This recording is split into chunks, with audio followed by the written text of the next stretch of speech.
بسم اللہ الرحمن الرحیم۔ آیت اللہ بیان فرماتے ہیں کہ ہمارے استاد ڈاکٹر رفیع نے بیان کیا، شیخ عباس قمی رضوان اللہ تعالیٰ علیہ کہ جو صاحب مفاتی ہیں، مفاتی الجناح جنہوں نے لکھی، ان کے بیٹے محدث زادہ قمی وہ اپنے بابا سے بیان کرتے ہیں کہ ایک دفعہ کسی نے ہمارے بابا کو دعوت دی کھانے کی، بہت اصرار کرتا تھا، چلے گئے، نہیں پتا تھا اس کا مال کیسا ہے، بہت اصرار کرتا تھا، کھانا کھا کے جب واپس آئے 40 دن تک تہجد نہیں پڑھ پائے، 40 دن، یعنی فجر پڑھتے رہے، خود کہتے ہیں شب نہیں پڑھ پائے، اٹھتے تھے بعض اوقات نماز نہیں پڑھ پاتے تھے، کیوں؟ کیونکہ خود لطیف تھے، روح پاک تھی، ذرا سا سفید کپڑے پہ داغ آئے نا نظر آ جاتا ہے، روح اتنی پاک تھی، کیونکہ وہ جو مال تھا وہ تھوڑا مخلوط تھا، یعنی شبہ تھا، حلال حرام، ابھی ہم تو پتہ نہیں کیا کیا کھاتے رہتے ہیں، ہمیں تو پتہ بھی نہیں چلتا کہ نماز قضا ہوئی، صلوات بھیج دے محمد وعلی محمد،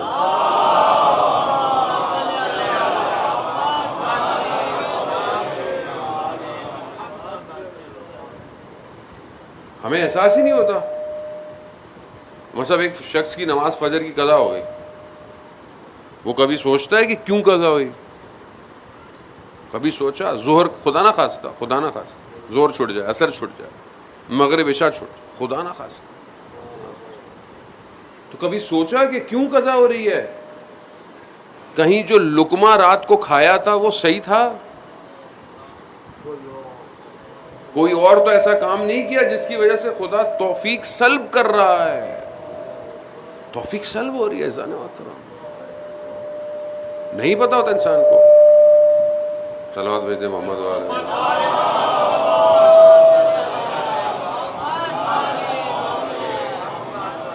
اس میں شاید آپ کو اتنا احساس نہیں ہو رہا، میرے کان میں گھوم کے زیادہ آواز جو ہے وہ ٹکرا رہی ہے۔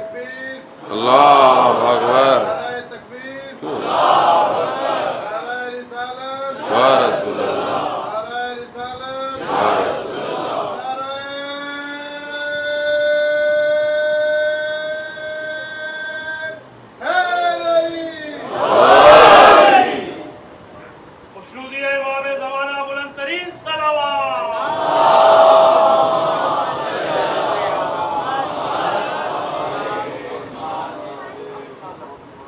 ظاہر انسان چیزیں بناتا ہے، اس میں مشکلات تو ہوتی ہی ہیں، یہ تو وہ اللہ کی آواز ہے جو ہر کان میں خود ہی آ جاتی ہے، ورنہ ہم تو محتاج ہی ہیں ان ساری چیزوں کے۔ آخری زمانہ آئے گا، بات آئی گئی ہے تو روایت آپ کی خدمت میں حاضر کروں۔ روایات میں ایک زمانہ جو ہوگا آخر الزمان، وہ ایسا ہوگا کہ جب امام ظہور فرمائیں گے تو لوگ اپنے کف دست میں امام کو دیکھیں گے،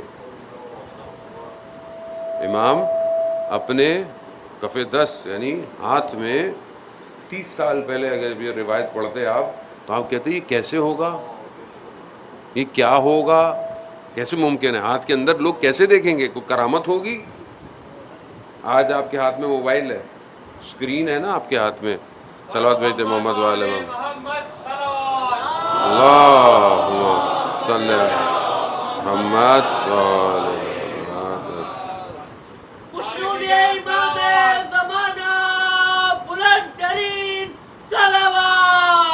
اللہم صلی علی محمد والے محمد۔ آج آپ کے ہاتھ میں موبائل ہے، روایت ہے کہ آخری زمانے میں ایک بھائی شرق میں ہوگا، ایک غرب میں ہوگا، ایسٹ میں ہوگا، ویسٹ میں ہوگا، دنیا کے، اور وہ ایک دوسرے کو دیکھیں گے، وہ آپ دیکھ رہے ہیں ایک دوسرے کو، حتمی نہیں ہے کہ صرف شاید ہم یہی موبائل ہو، لیکن بہرحال جتنے قرائن ہیں آخری زمانہ یہی ہے، امام انشاءاللہ کہ جلد سے جلد ظہور فرمائیں، اور اللہ کرے کہ ہمارے کان صاف ہوں، نگاہیں پاک ہوں، تاکہ ہم امام کو دیکھ سکیں۔ وہ جانے تو خدا رحمان ہے، رحیم ہے، مہربان ہے، وہ چاہتا ہے اپنی مخلوق سے محبت کرتا ہے، اس نے اسی لیے یہ پورا جو لگایا سیٹ اپ، یہ اسی کا سسٹم ہے، یہ اس نے بنایا ایسے. انسان کھنچتا ہے، انسان برائی یا اچھائی پہلے درجے پہ محسوس نہیں کرتا. اگر آپ کو یہ چیزیں دیکھنی ہے تو آپ بچے کو مشاہدہ کریں. بچہ آہستہ آہستہ جب بڑا ہوتا ہے تو اس کی سینسز سٹرونگ ہونا شروع ہوتی ہیں. ایک ٹائم میں وہ چیزوں کو زبان سے چکھتا ہے، پھر وہ ہاتھوں سے چکھنا شروع کرتا ہے چیزیں اس کو نہیں پتا یہ الیکٹرک کی تار ہے یا اس کا کھلونا ہے، اسے نہیں پتا ہوتا. وہ چیزوں کو حاصل کرتا ہے. خوب یہ انسان کی فطرت میں ہے. انسان جب بڑا ہو جاتا ہے وہ کھنچتا ہے ایک چیز کی طرف. اسے روکنے کے لیے ظاہری طور پر لوگ قانون بنائے جاتے ہیں، ظاہری طور پر قانون ہے، لوگ قانون سے ڈرتے بھی ہیں، کہیں نہیں بھی ڈرتے ہیں، لیکن اس کے باطن میں ایک ایسا سافٹ ویئر خدا نے انسٹال کیا کہ جسے ہم دین کہتے ہیں. اب یہ چاہے کوئی قانون ہو نہ ہو، وہ سافٹ ویئر اسے بتاتا ہے کہ خدا دیکھ رہا ہے، خدا دیکھ رہا ہے. اب اسی سافٹ ویئر جو ہے وہ اس کے وجود میں اثرات میں معذرت بزرگوں کے ساتھ جوان بچے اس لیے لینگویج یہی استعمال کرنی پڑتی ہے. پرانی لینگویج سنو تو بچے بھی مجلس نہیں سنتے آج کل. اب یہ سافٹ ویئر اس کے پورے سسٹم کو کیا کرتا ہے؟ موو کرتا ہے. جتنا اسٹرانگ سافٹ ویئر ہے، سافٹ ویئر ہمیشہ سے اسٹرانگ ہے، اصل میں پرابلم ہارڈ ویئر کی ہے. سافٹ ویئر تو ایک ہی ہے، بہترین ہے، ہمارے ہارڈ ویئر میں پرابلم ہے. اصل میں جس جگہ لگتا ہے وہ پرابلم میں ہے. جب وہ پرابلم میں ہے تو ظاہر ہے پھر ہم اس طرح اثر نہیں کرتے. اور اگر خدا نہ خواستہ وائرس آ جائے تو اور ٹینشن انسان کو ہو جاتی ہے. خدا نے ہمیں بہترین نظام دیا. اب ہم کہاں پلے بڑے، کہاں سوچتے ہیں، کہاں اٹھتے ہیں، کہاں بیٹھتے ہیں، کیا دیکھتے ہیں، کیا سوچتے ہیں، سنتے ہیں، یہ چیزیں ہمارے وجود کو آہستہ آہستہ آہستہ زنگ آلود کر دیتی ہیں. اسی کے لیے خدا نے انبیاء بھیجے، ائمہ علیہ الصلوۃ والسلام کو بھیجا. اور بہرحال یہ ماہ محرم الحرام جو آتا ہے ہمیں توفیق دیتا ہے کہ ہم ان دوبارہ چیزوں کو رپیٹ کریں اور دیکھیں کہ ہم کیا واقعاً اس طرف جا رہے ہیں یا کہیں اور جا رہے ہیں.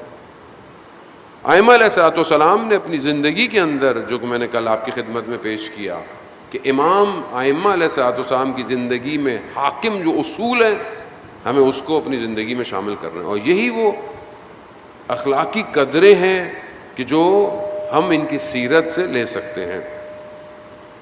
آج جو میں نے بہرحال تھوڑی سی چیز آپ کی خدمت میں پیش کرنی ہے، جو چیز اہل بیت علیہ الصلوۃ والسلام کی زندگی میں حاکمیت رکھتی ہے وہ خدا کا خوف ہے.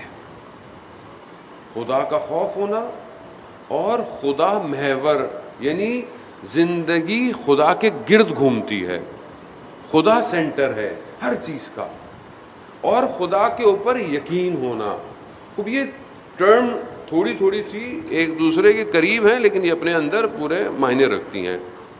خوف خدا ہونا. آپ کو اگر کسی قانون کا خوف نہ ہو تو آپ روڈ پہ کچھ بھی کرتے رہیں، گاڑی چلاتے رہیں. آپ کو اگر پتا ہو کہ میں جو ہے وہ جو بھی جرمانہ لگے گا میں پے کر دوں گا، گاڑی میری پارکنگ میں چلی جائے، کچھ بھی ہو جائے، پولیس اٹھا کے لے جائے، کچھ بھی کرے، لیکن مجھے خوف نہیں ہے، میں کچھ بھی کروں گا. خوب ظاہر ہے پھر آپ نقصان ہی اٹھائیں گے. لیکن اگر آپ کے پاس سارے ڈاکومنٹ ہوں، آپ صحیح چلاتے ہوں، آپ گاڑی صحیح چلا رہے ہیں، سپیڈ بھی صحیح ہے، لائسنس بھی ہے، گاڑی بھی ہے، انشورنس بھی ہے، سب کچھ بھی ہے، اور اگر آپ کو پولیس روکتی ہے تو آپ کو خوف